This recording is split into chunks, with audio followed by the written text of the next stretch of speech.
Bienvenue dans À l'affiche. Paris, Texas. Texas et la France. L'histoire d'amour avec le groupe écossais de Charlene Spiteri dure depuis 25 ans. À l'occasion de ce bel anniversaire, nous avons rencontré la chanteuse aux 30 millions d'albums vendus. Texas nous offre un best-of pop-rock accompagné de 4 inédits. Electro-rock british aussi avec Archive. Le groupe londonien démarre l'année en trombe avec un 11e album, Restriction. Un bon cru, moins énervé cependant que les précédents. Et puis la musique, vous l'achetez sous quelle forme? En ligne, en streaming, sous forme de CD? Vous le verrez, l'heure est résolument au 2.0.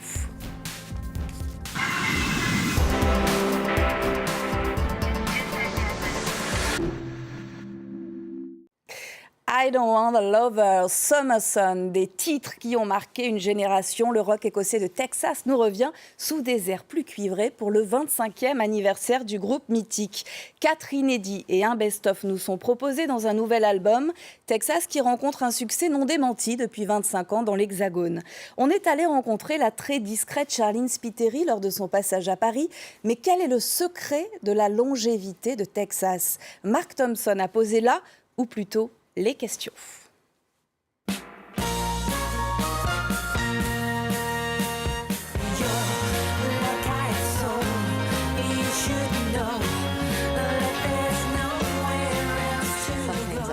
Maintenant, quand j'y repense, ça me semble un peu surréaliste. Je n'ai pas l'impression que ça fait 25 ans, ça se voit sûrement sur nos visages, mais je n'ai pas l'impression que ça fait si longtemps. Est-ce que votre façon d'écrire des chansons et d'enregistrer en studio est toujours la même? Quand nous avons commencé, nous étions jeunes, libres et célibataires, et puis tout à coup, la vie est devenue très réelle. Avec des mariages, des funérailles, toutes sortes d'événements. Oui, la vie change, nous ne faisons pas tout de la même façon, il n'y a jamais rien de gravé dans le marbre. Parlons à présent de votre premier tube, I Don't Want a Lover, sorti en 1989. Est-ce que vous saviez quand vous l'avez écrit que cette chanson allait cartonner? Non, je n'avais jamais fait un tube avant, mais le truc incroyable, c'est que ça sonnait comme un vrai tube. Après ça, vous avez fait des disques qui n'ont pas trop réussi au Royaume-Uni, mais qui ont bien marché en Europe, notamment en France. À quoi cela est dû? Pourquoi ça n'a pas aussi bien marché au Royaume-Uni? Toute la scène de Manchester avait commencé à émerger. Le rock alternatif, la dance music devenait de plus en plus importante. Il y avait ce grand changement en cours au Royaume-Uni et on se disait qu'on n'en faisait pas partie. On était tout l'inverse. On a eu de la chance de vendre autant de disques en Europe. C'est ce qui nous a permis de garder le cap. Il n'a jamais été question pour vous de vous séparer du groupe? Je n'ai jamais pensé à partir, non. Il y a eu des moments tendus, des moments où je me suis dit « j'en ai marre », mais à aucun instant je me suis dit « il faut que je quitte Texas ».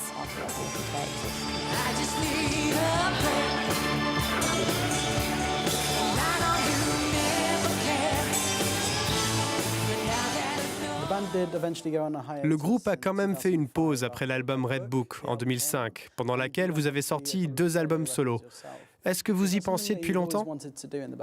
Non, ça n'a jamais été quelque chose que je voulais faire. L'album Melody s'est imposé comme une nécessité. J'ai eu ma fille en 2002 et j'ai dû m'arrêter un peu. Puis nous avons décidé de faire une pause. Pendant cette période, j'ai rompu avec le père de ma fille, une rupture très médiatisée.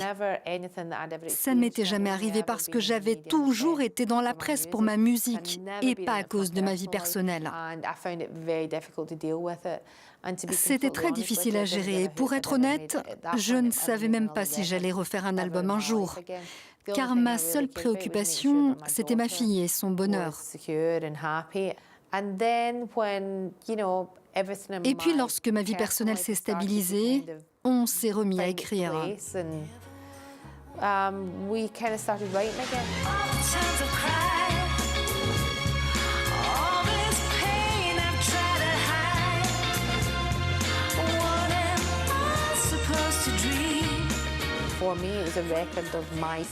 Pour moi, Melody, c'était un album sur ma tristesse, mon désarroi et ma tentative de comprendre ce qui s'était passé dans ma vie. En fait, le groupe m'a plutôt dit « vas-y ». Vous savez, ils sont comme mes frères. Ils s'inquiètent pour moi, mais ils ne veulent pas être dans cette position où ils auraient à parler de ce qui vient de se passer.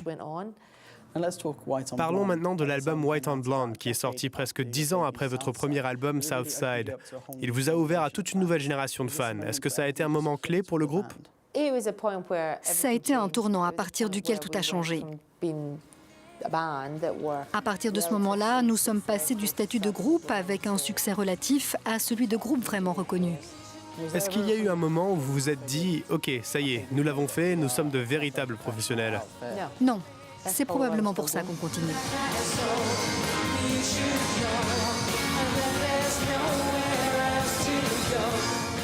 Vos fans, en France notamment, sont restés à vos côtés pendant très longtemps. Pourquoi êtes-vous si populaire ici?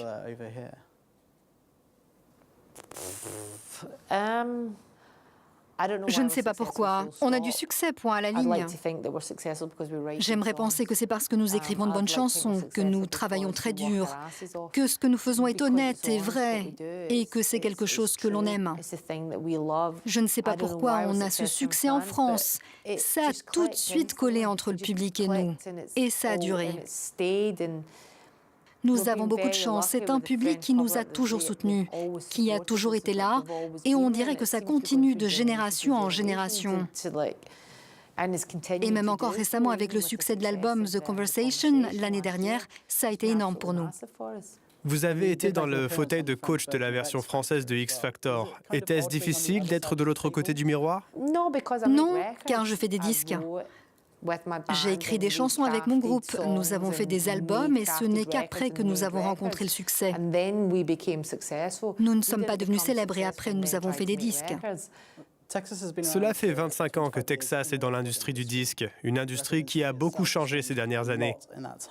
Comment pensez-vous que le groupe s'en sortirait aujourd'hui, si vous débutiez maintenant? Je ne sais pas, je ne me pose pas la question parce que je n'ai pas à le faire. Quand on a l'envie et la volonté de faire quelque chose, alors on le fait. Ça n'a pas d'importance quand ça arrive.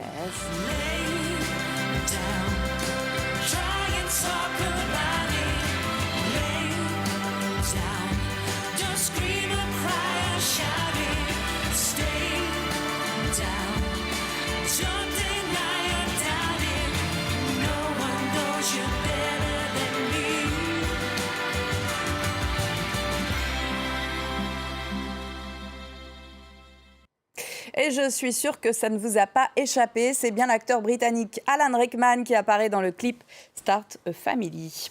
Place à un autre collectif électro-rock. Les Britanniques d'Archive, actuellement en tournée, sont des méga stars en Europe, mais étonnamment pas dans leur verte patrie d'origine, la Grande-Bretagne.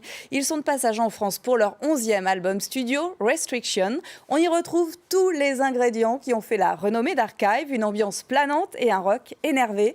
Cela dit, moins que dans les précédents opus. On écoute un extrait du clip Feel It, et la chanteuse Mariam Saab a même pu les rencontrer.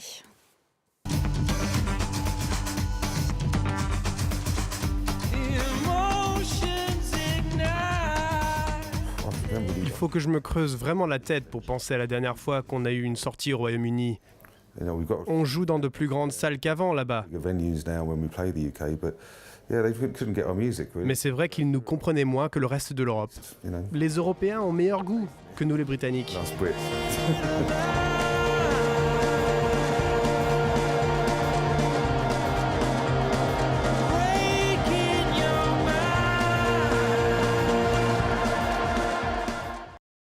Allez, c'est le moment de faire le point sur le marché de la musique. Sans surprise, le numérique, l'écoute en ligne bouscule les habitudes. Alors comment achetez-vous votre musique? Sur quel support?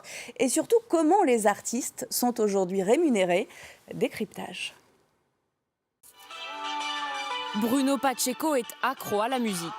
2 heures d'écoute chaque jour. Pourtant, les seuls CD qu'il possède tiennent dans une seule main. C'est 5 CD. Enfin, là, c'est un regroupement de CD, mais c'est les seuls que j'ai achetés de toute ma vie. Tous les autres artistes, c'est sur son ordinateur ou son téléphone portable qu'il les écoute. Depuis 6 mois, il est abonné à ce site internet qui propose de la musique en illimité, sans téléchargement. C'est ce qu'on appelle le streaming. Pas besoin de stockage, Des millions de titres à disposition pour 9,99 € chaque mois. Aujourd'hui, près de 2 millions de Français sont abonnés à un site de streaming, un phénomène en pleine expansion. Alors que dans le même temps, les ventes d'albums chutent, moins 66% en 10 ans. Pour les artistes, Internet est devenu une vitrine. Ce soir, ce jeune groupe franco-britannique donne son premier concert. Ils n'ont toujours pas commercialisé de disques en magasin, car c'est sur Internet qu'ils se sont fait connaître.